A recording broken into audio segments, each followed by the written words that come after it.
everybody stay seated? Please stay seated. Please, Mr. Allen, stay seated. That wouldn't be right.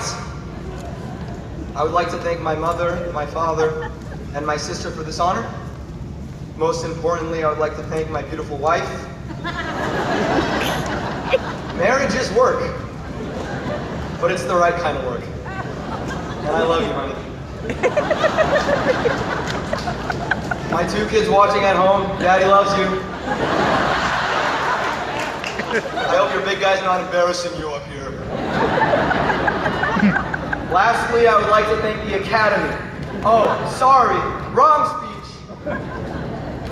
I would like to welcome the Xavier administration, faculty, staff, proud parents, aunts, uncles, brothers, sisters, cousins, people that just come to these things because they have nothing better to do, and most importantly, the class of 2015.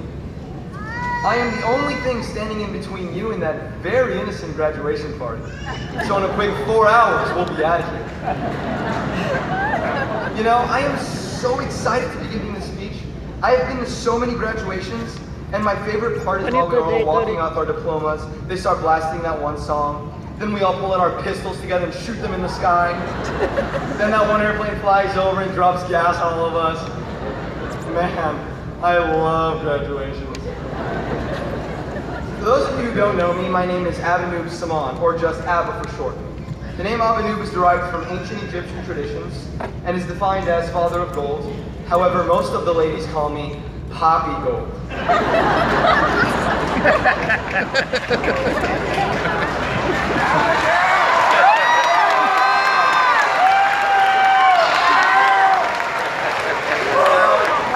Now you may look up at me and think of the words success, child prodigy.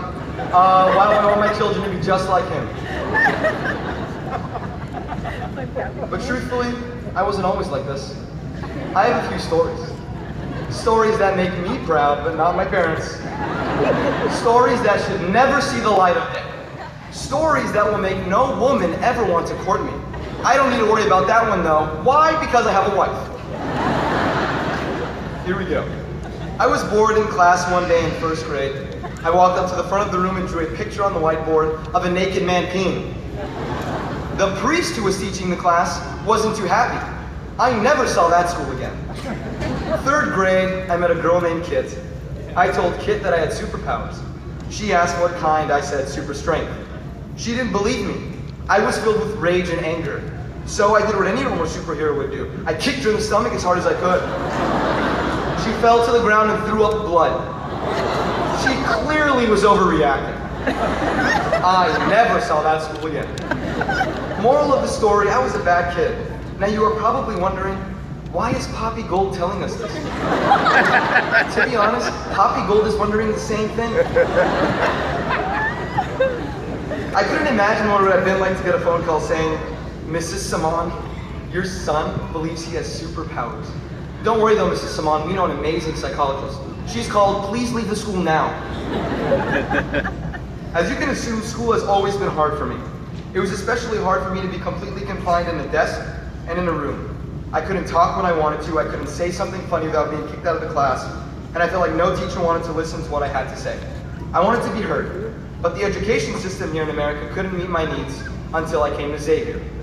Xavier, college, prep, high school, football powerhouse.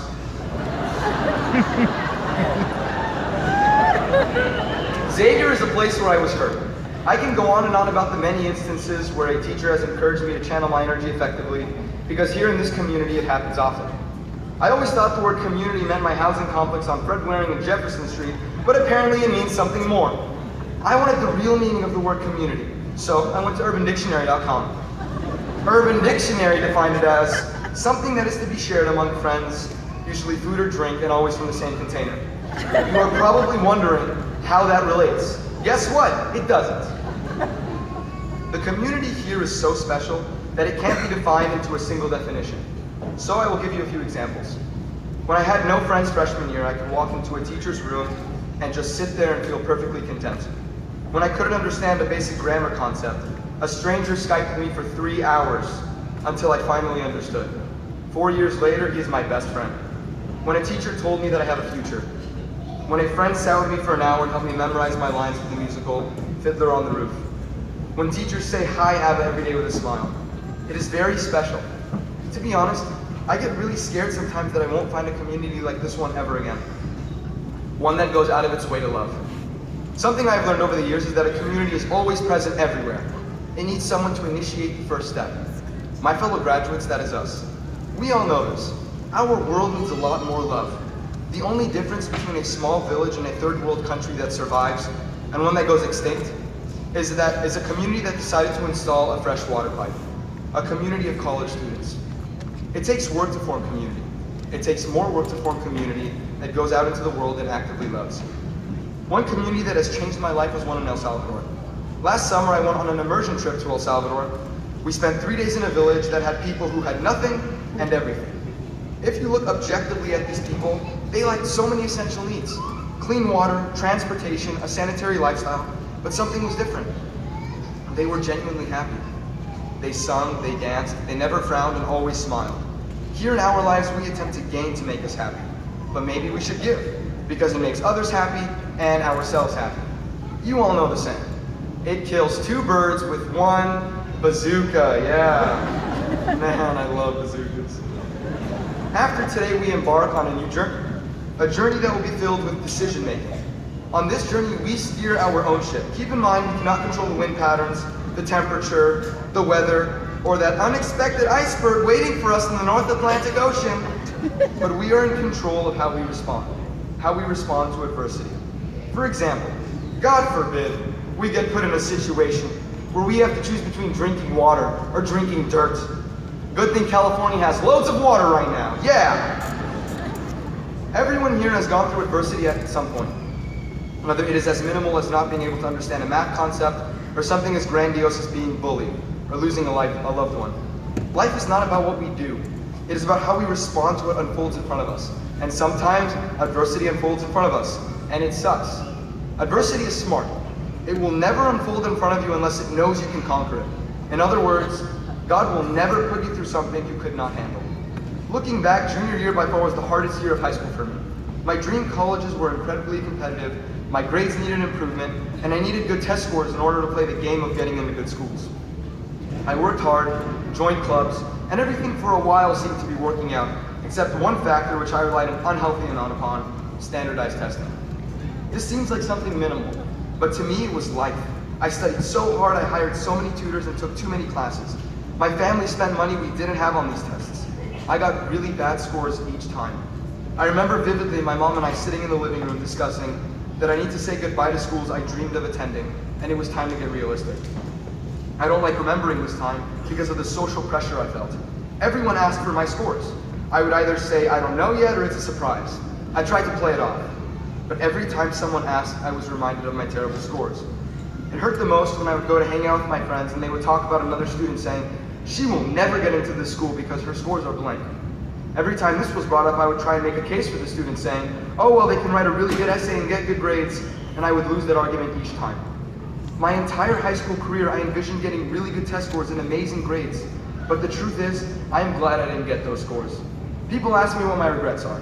I really only have one regret in life, and that is the amount of time, the amount of life and opportunity I wasted worrying, sometimes crying, because I felt like I had no hope.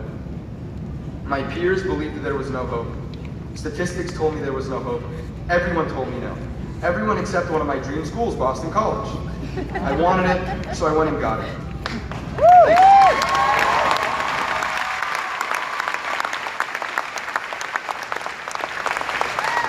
My application was not fit for BC. It was a miracle. I didn't have the grades, I didn't have the test scores, but common opinion and statistics didn't hold me back.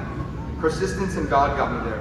Whether it was calling every day or emailing every other day, I never lost hope. I called so much that when they would answer the phone, Linda Galvin, an admissions rep, would respond by saying, Boston College admissions, is this Ava? I would respond by saying, no, Linda, but this is Poppy Gold. My adversity had been conquered, and it all fell into place. There are only 2 types of graduates here today. The first type is everything figured out and they know exactly what they want to do in the future. I find this type very annoying. I wish you luck, but boy are you annoying. The second type has no idea what they want to do in life. I am a member of the second type. I get really confused sometimes because my entire life I have heard two voices. No, no, no, not those types of voices. I'm talking about something else. The first voice says, follow your dreams and do whatever makes you happy. The second voice says, get a job that pays and can support a family. The world tries to make these two claims very conflicting, but they really don't have to be in conflict. The world tries to separate your head from your heart, but Xavier tries to bring those two together. Authentic happiness is the combination of the head and the heart working together in unison. The great Steven Spielberg was asked, how did you know film was right for you? Spielberg responded by saying, your dream will whisper to you quietly behind your ear, and it is your job to turn around and to listen to it. I get that makes no sense now, but we really need to pay attention to every instance in our lives, to listen. You may hear a conversation that changes your life. You may see an act of kindness that you will never forget, and you may even meet someone who you need for the rest of your life. It is your job to listen and to discern what you are meant to do. Everyone is meant to do something. If your dream seems unattainable, go for it. It is better to fail at something you love than to be miserable for the rest of your life and wonder what if. Remember, the people that are crazy enough to think that they could change the world are the ones, in fact, that end up changing it. Always remember that this place has made you different. It has made you more aware and has equipped you all with the tools you need to change one person's life or even the entire world.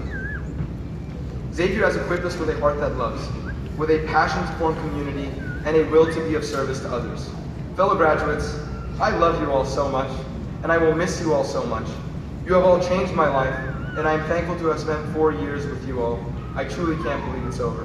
Mom, Dad, my little sister Maggie, you guys have always been there for me, and I am thankful to have you three in my life. You were never ashamed to call me a member of the family, even when my actions didn't represent our family in a positive light. I would not be standing at all if it wasn't for you three. To my family, thank you. To my close friends, thank you. To my teachers, mentors, thank you. To God, thank you. Lastly, I will leave you all with this. When you all go on to accomplish your goals, such as gain admissions to medical school or law school, get married, have children, find the cure for cancer, become a millionaire, become happily homeless, learn how to tie your shoes, become a hermit, a monk, learn how to count, happily work at Verizon Wireless, milk a cow for the first time, wind up in jail, or work as a lifeguard at that beautiful beach on the Pacific coast in Wyoming. Always remember where you came from, your mother's womb. To all the mothers out there, happy Mother's Day. And to the Xavier College Prep High School class of 2015, congratulations. Thank you.